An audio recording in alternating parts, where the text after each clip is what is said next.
Okay, to get going here, I looked up the definition for gold brick and gold bricker, and I'm thrilled to see so many gold brickers here.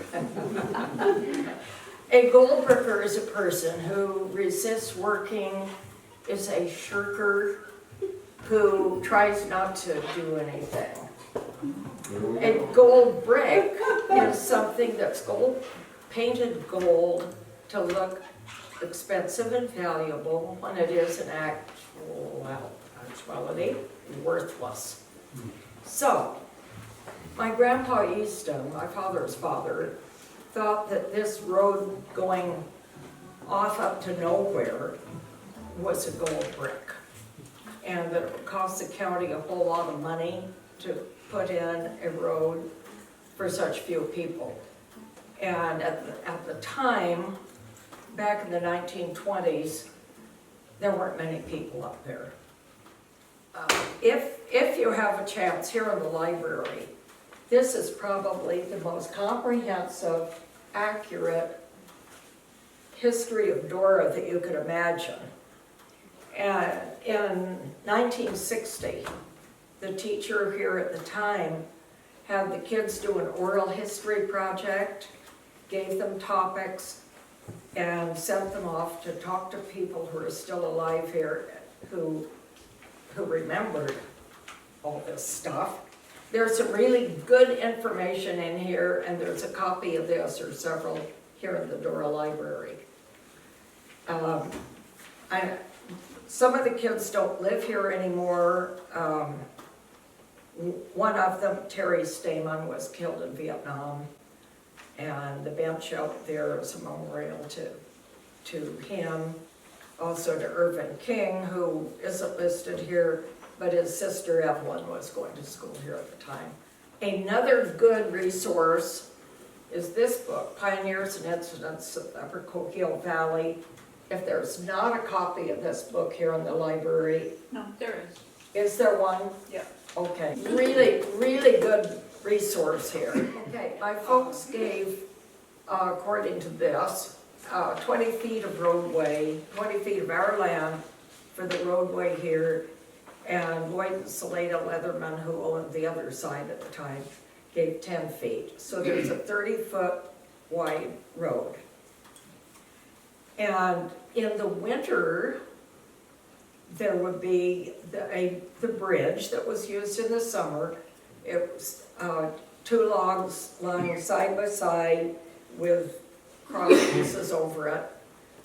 In the winter, it would swing around so that people that lived on the other side could use it until the water went down.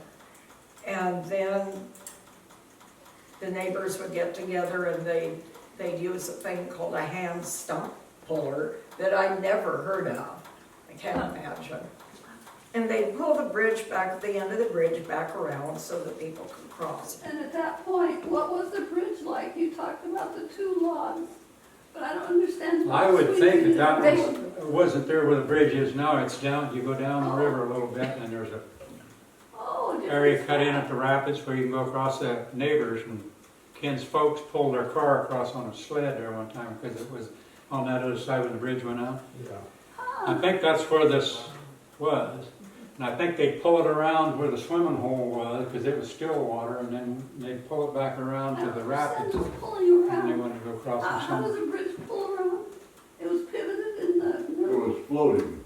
Floating, Floating. and it tied off with a cable here, and so it would swing around. And then Summer bridge.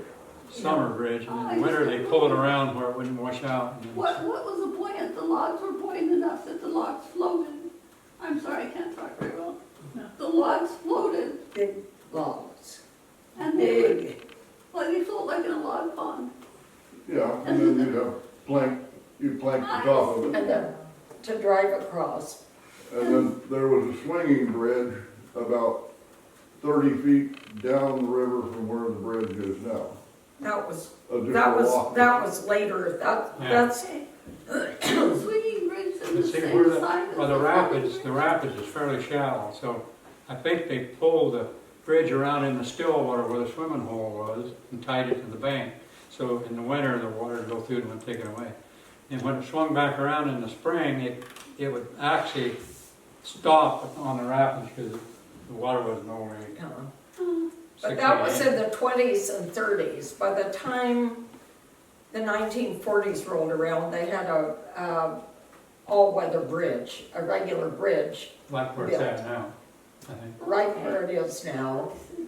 And that bridge washed out, I think, in 1955, maybe? 56, Winter 57, 52. Winter of 55. Two. No, 51, 52. So they had to build a sled and take it down and drag it across where the rapids is with a cat. Yeah, we had a cat on this side and one on the other side, and they tight lined it across there in the wintertime on a sled thing. And 55, or whatever it was, when the bridge washed out then, because Tom and Jerry were 13, and their niece fell into the river. And On the old swinging bridge. she was playing on the swinging bridge. She was about 2 years old. And she was fine. But Jeannie's grandma, Mrs. Lee, had seen the baby go into the river.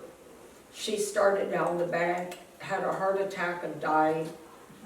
And the child's mom, Betty Lou, who lived up where Dave and Laura Rose lived, jumped down the bank and broke a leg.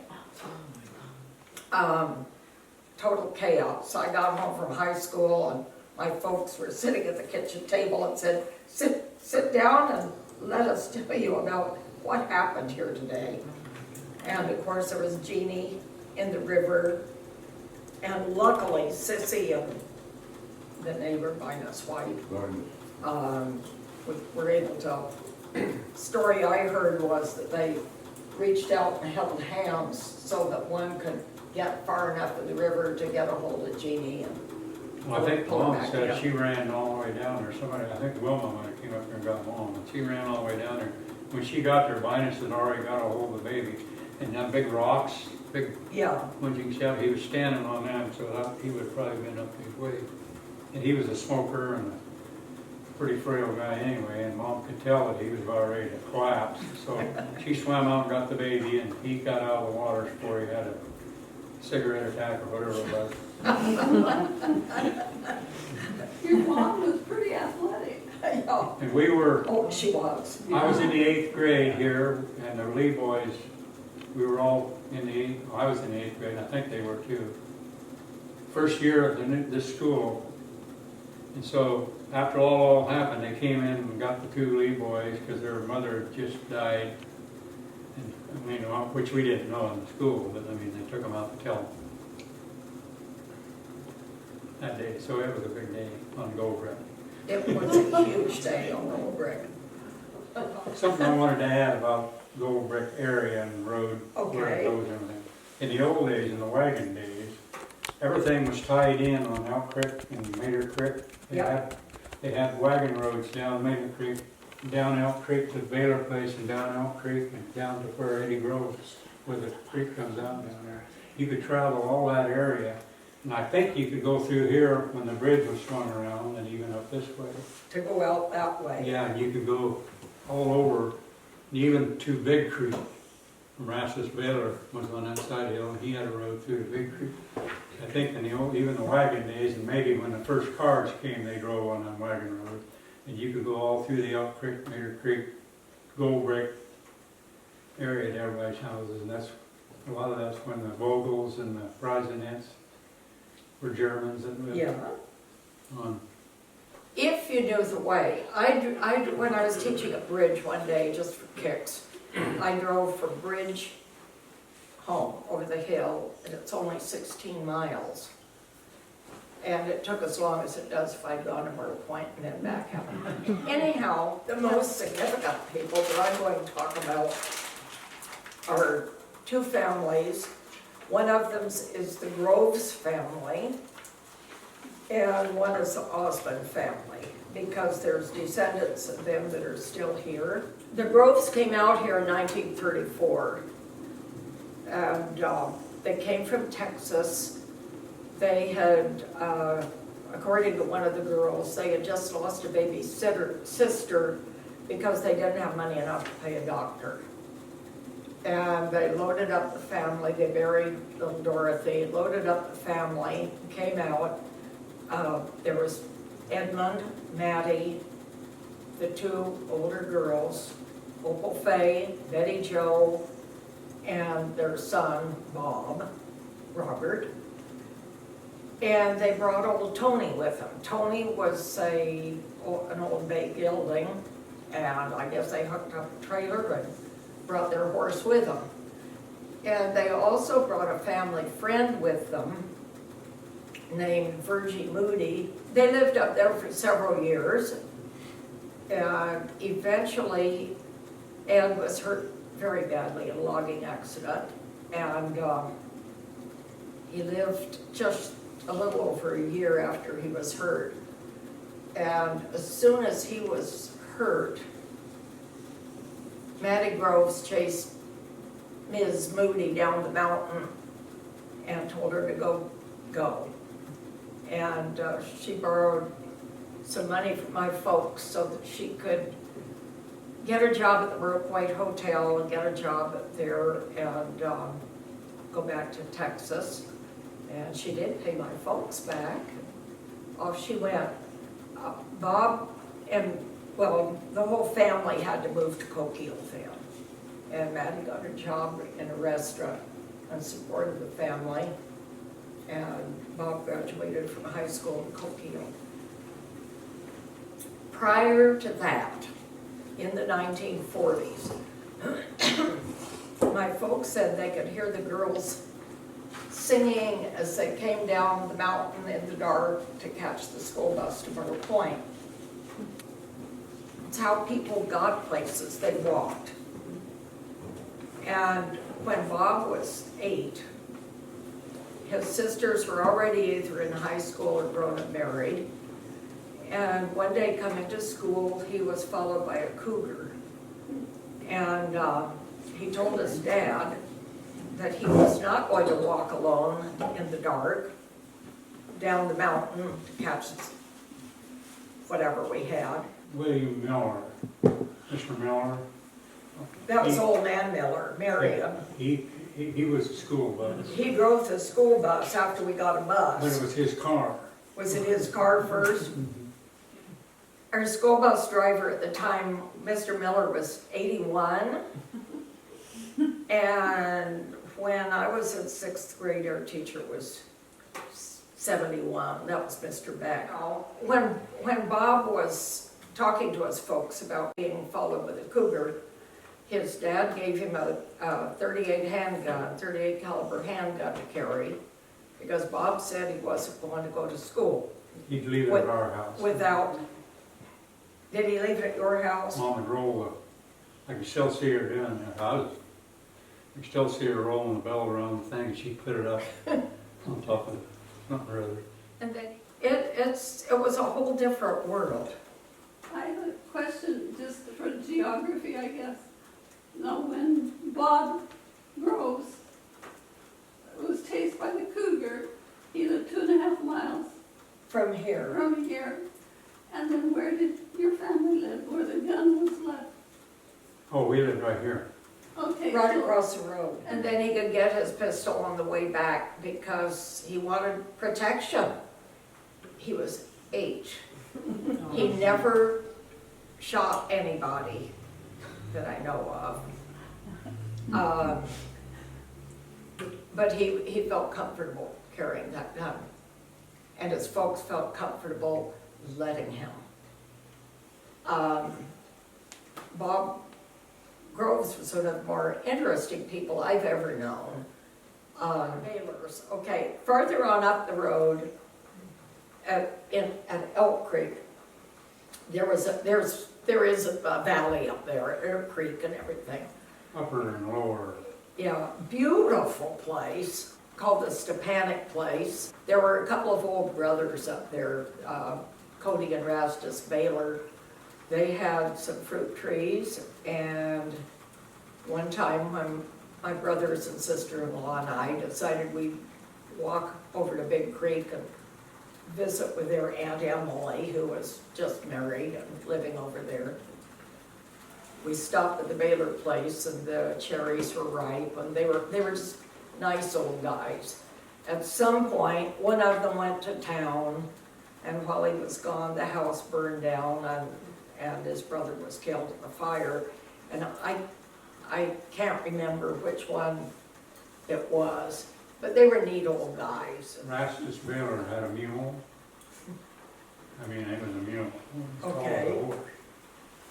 We always heard about Rastus's mule after he died. It ran kind of loose, I guess, back then. So we were going fern picking one morning, and Barb was riding the donkey. I was walking. And we got partnered where the Vogel trail went into the Vogel place, where Eddie got that gate across and everything. And here comes Rastus's mule. And he seen that jimmy, and he kept going like that, and he ran right past us. We didn't know what we were going to do. Mom was scared. She had Barb on the donkey. And so he ran back just about where your car was parked the day we walked through, Dwayne. I said to that straightaway right there where we met up with the mule. And Mom said, you keep him. So he ran past us towards Dora. So she said, you keep him back there. And I'll go up around the corner right here and I'll go in where the Vogel trail goes and he won't know where I went. Maybe. So he'd go down the road and here he'd come and I'd wave my arms and everything like that. He'd stop, turn around and go back. And here he'd come again. The third time, I knew he wasn't going to stop. So I jumped in the bushes. He went up the straightaway and around that corner where Mom went out of sight, running hard. And as far as we know, he's still running. Because he didn't notice where she turned in. Poor mule. God. There were two German families lived up there, Vogel and Preisenden. And I don't know if they had any interaction with the people down here or not. This was right after World War I. And right after World War I, people thought as badly of Germans as, you know, as they did the Japanese after World War II. But so the war was over and the German people were trying to kind of lay low until the animosity toward Germans calmed down a little bit. And if you ever have to lay low or hide out, what better place than the ridge between here and Elk Creek? They never had a road to the house. They had a wheelbarrow trail. Well, We picked fern in there. Mom got a German newspaper out, and she had with the pictures and everything. And my sister took all the pictures. She could have stored them all out. I don't know whatever happened with the newspaper, but it was a German newspaper from Germany. 1917 or 18. Happy during the war. I think their paper, the outside of their house was papered with newspapers. Yeah. I remember that. And people did that back in the day Candy because in there. they had newspapers, and it was a lot cheaper than going to town and By Right, my wallpaper. then, when we picked fern there, the fir had grown up, and a part of the house was still standing, but one end of the roof was down on the ground. But there was apple trees all around there that shriveled up and died on account of no sunlight, you know, oh, from the firs growing up. So that's how far gone. Down over the hill towards Mater Creek was Preisendens, and I don't know if they were related, but supposedly everybody said they were Germans too. But they were neighbors, what's the guy who wrote in the paper? He lived on Elk Creek? Olson wrote yeah, Glen that Olson. they were neighbors to Presidents. He never, well, he did too, I think he didn't mention Vogels too. So, I made a list of some various people who have lived here. the most startling thing, people-wise, was right after World War II, people started going west. We had, the first year that I was in school, there were 7 children in the school, one-room school down here. The next year, there were 18. And they were, most of them related. A couple named Paul and Bessie White had 2 kids in school, a couple little ones at home. Paul's sister, Beatrice Allen, and her husband and kids, a couple of other relatives, and there was just this mass of kids. And they came in, most of them were from California. They had California plates on their cars, and they'd say, "Hi, how y'all?" And they say, "Oh, that's interesting California accent." Well, they were from Arkansas and Oklahoma. Where were your folks from? Arkansas? Wisconsin. Huh? Wisconsin. Wisconsin. Yeah. They were My dad worked his way out here during the Depression. from farther off. But it was a culture shock to those of us who lived here. And it was interesting. And a bunch of just good kids. Paul and Bessie's 2 girls were real sharp. Loretta was 7, I think. And they didn't have any money. I mean, flat out. At the start of the school year, they had to buy new shoes. And for Loretta, they bought her a pair of rubber boots because they knew she needed rubber boots. They could get her either shoes or boots. So she showed up for school, and it was September and it was hot. And she wore rubber boots. They had a house. First, they built a house kind of off back up above where you guys live. The second one was on the corner down there on this side of the bridge on the left. And it was a tar paper shack. And it was so tight there on the corner, they had to stand on our side of the fence to nail the tar paper to the side of the house. I think on the tax rolls, it's 0.31 hundredths of an acre, and a lot of it is like this. It goes right into the river. And they saw all these fish coming up the river when the salmon ran. And Bessie was just thrilled because all these fish, they were free. And she canned a bunch of them. They were soreback salmon that none of us would eat. And they're the old fish coming up to spawn. And they're like they're gray and they're missing flesh and they're all beak pieces and just icky, but she didn't know. Mom kind of took her under her wing to teach her a little bit about just, no, we don't eat that. It was a time of change. I was pleased a few years ago, Loretta and Sharon came to see me. They both live in Portland. Sharon became a nurse. She became a hospice nurse. She wrote a book. It told her experiences in living here, growing up, and said her mom had really, really bad memories of Dora because she always felt just dirty and poor and felt that people wouldn't like her and didn't like her. And they had the 3 kids, and then Paul thought they should have a 4th. So he made her have another baby. And they were in this shack, everything was awful, and she had you know, she had Larry while they lived here. But it was really, really rough for some people, a hard time.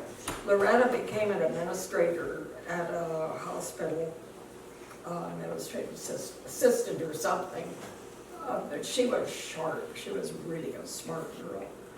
Bessie's twin sister, Retta Rowe, had Johnny and Florence and Leonard that were in school here. And then while they were here, they had twins, Lloyd and Floyd. And then they all moved to Empire or Charleston or somewhere. They moved to town. But the Allens moved to Washington. It was Walter and Beverly. I wrote to Walter. Walter wrote to me. We were pen pals for a long time. I think I was 7 when they moved away. He was 11. And we wrote to each other. Then we had another really significant family was the Walkers. They owned the place right across the bridge. And there was a house there. There was a little bitty house. They moved in. It was Elmer and Virginia and their kids. There was Catherine was the stepdaughter and Elmer's stepdaughter. He was a Mormon, so he sort of figured he got 2 for 1. And he molested Katie most of the time, from the time she was about 10. And he smoked marijuana when none of us had heard of it. They fenced the place. They got a big mean dog, a German Shepherd, and named him King. Do you remember King? I do. I was scared to death of that dog. His wife was just totally under control. It's scary. Knowing them helped me later in life as a social worker and a special ed teacher. Because if you've grown up with this kind of a mess, really nothing phases you. And sometimes you'll be in situations, as you know, where you wonder, it can't get worse. But yeah, it can.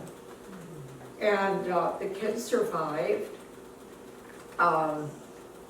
Judy was the one that came back, what was that, 3 years ago? 4, I think. 4. She had stage 4 cancer and made a farewell tour, came back to see us. And would you tell, what was the thing where you got stuck under the house?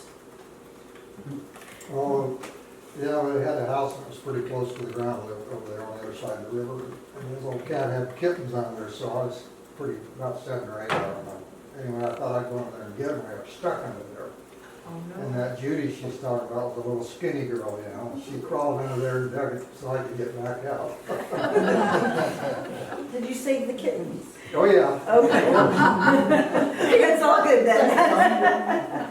And you got saved by a girl. Yeah. Okay, Kenny's dad built which house is over there? The one where Marge Gooden lives? Yeah. The one where the Roses live? Well, it's not the same house that just across on the right, because it's set closer to the river, but it burnt down, the one that he built. But there was a garage thing across the road, and he sold it to Mr. Lee by that time, and so instead of building another house, so Ben Lee just fixed the garage, whatever it was, across the road after we lived in it. And that's I don't know what's there now. It's probably not the same structure, but it's in the same area. He built 2 over there on that side of the river. And he built the house up where your son's living, Betty. Oh. Up there where the Mason place. But they lived up there and Mr. Johnson built that one. Johnny, when you were picking fern, I don't know if you call it picking fern. Picking fern. Picking fern. Was it, were you worried about wild animals or worried about people or no worries at all? No worries at all. Wait a minute.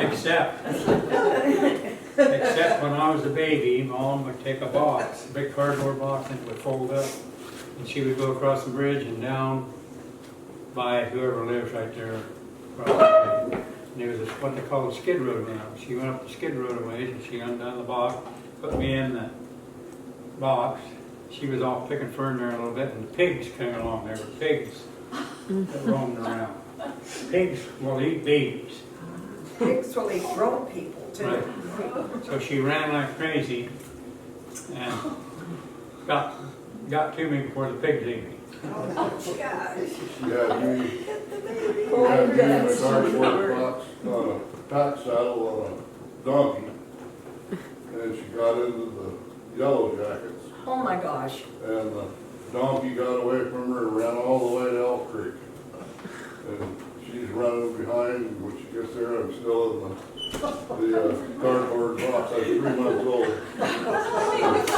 And that's why I have a flat back to the head. Was like, there's no all bouncing on the cardboard box. Where you didn't run over Ross with his mule on the way. And did she tie you up to a tree with some rope, and then you wrapped yourself around the tree, and then the red ants ate you? I think, probably. It's either you or Barbara. What? But I know I was in the cardboard box and the hogs. Who owned the hogs, I don't know.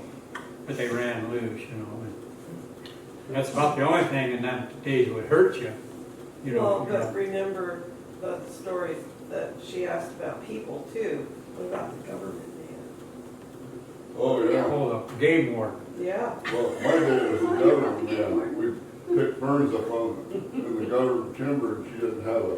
Well, that's later. That was later, yeah. So she'd yell, "Government man!" And we'd all lay down, the mule would roll over, the dog would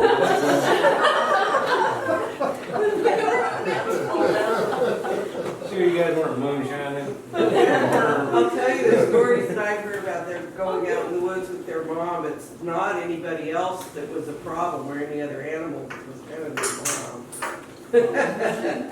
mom. That's interesting too. I'm like 4 years old or something up here, and the dog brings back,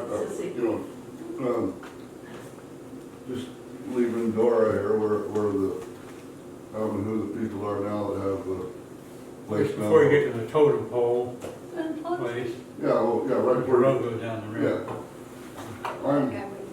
I just barely remember, I'm like 4, and the dog brings back this big kitten. And so Mom says, "Where'd that from?" And the dog brings out and back. There's 2 more of these kittens. The one the dog had's dead. And so she knew they were cougars, and we got the heck out of there. She didn't know what they were. Huh? She didn't know what they were, so she took one home and showed it to Dad. Oh, okay. I thought you knew what they were. And they went up there after that, and they could hear the old cougar over across the river right there. Had them in between the road and the river, Yeah. and she'd crossed, I guess, and one was dead, and then there was one that's the way I heard it anyway. She brought it home and dead, so One of them was in a jar with formaldehyde. right. Yeah, that's the one she brought home. So Yeah, and then there was a myrtle tree that was behind the house, and had where it branched, the jar was stuck in there's this formaldehyde and cougar kitten in the, And a jar in the tree. yeah. we're going to pick fern up the skid road, and it levels off up there right where the new government road goes. And we were going along, and us kids were skipping along and along, and Mom was next after Bob and I. That's before you were born. Dad was coming along, leaving the burrow. Well, somebody stirred up a yellow jacket's nest in the trail. They went up Dad's pant legs and started stinging the jackass. And he ran for a vine maple patch over there and dove in, and that jackass's neck was right over his shoulder, pushing him when he was running over there. And they went into there, and we could see the bushes are going. And after a while, he came out, and he had to take his pants off to get the bees out of there. Donkey, they wanted you to get the bees off of him. That was a quick tell the story on Mapril's and family. Oh, sure. You go over to Mapril's during the summer, and they would be swimming, and they had a pig. Oh, They had a God. rowboat, and they had a pet pig, and they'd go swimming with them every day. Remember?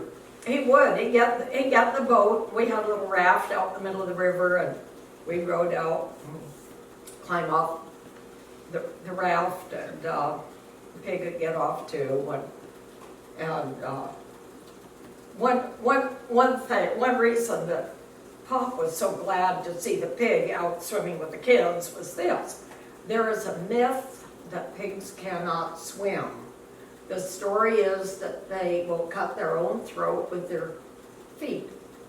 And that's not true. Because pig would swim with us and But there's something I didn't mention.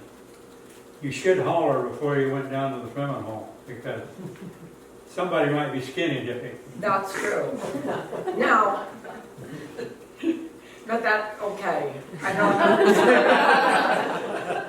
At one point, Susie Kavanaugh and I were, I can't remember, she was president of the club, I think. Anyway, we were going up the river, or we took the little kids down to the river, and they were all swimming.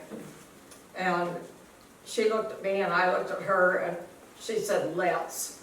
I said, "You got it." It was a real hot day. So off we went, and into the river. And that was during the hippie era, I think, yes. There were a few of Any- them around here. Anyway, a not so funny story. This has to do with Gold Brick. And the reason we have a fire department here is because of a tragedy.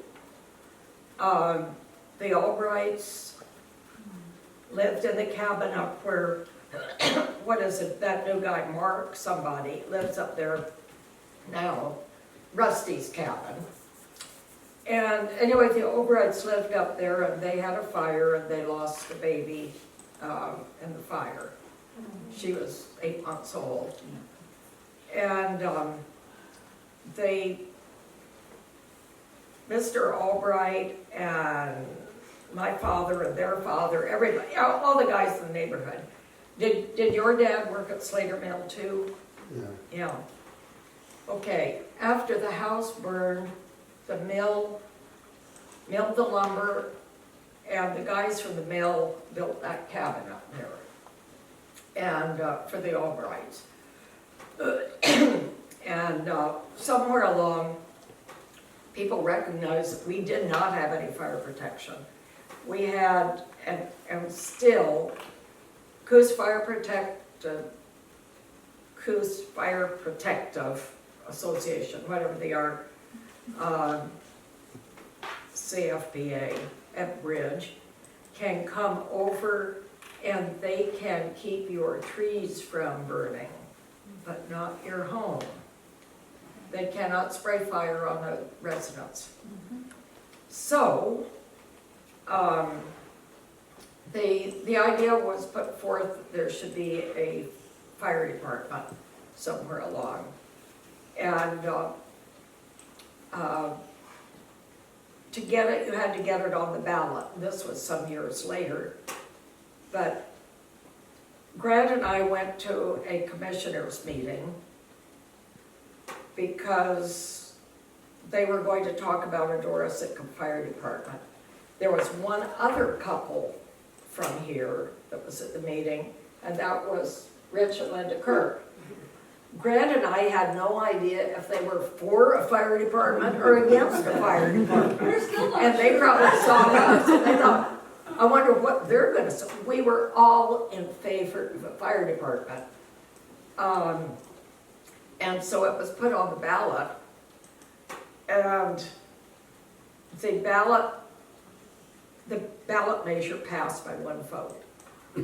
One vote. I think it was 31 yes and 30 no. And supposedly that was because Kenneth Laird forgot it was election day and went to town. But the feeling that people had, I think all of us yes people, it had a lot to do with the Albright fire. And somewhere along Jeff and Evelyn's house burned.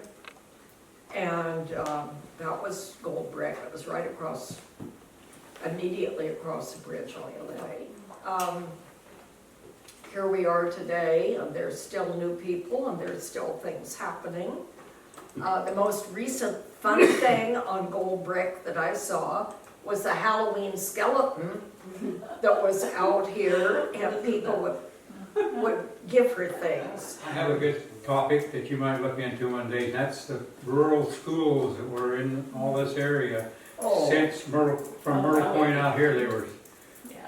Pleasant Hill, Shiloh, Dora. Bald Hill. Bald Hill, See? Gravel Ford, Shiloh, Pleasant Hill, Dora, Smells everything. and Sitka. Sitka. They're all gone. And all those communities fell apart. None of those communities has a public place to meet except Dora. We're awesome. We are.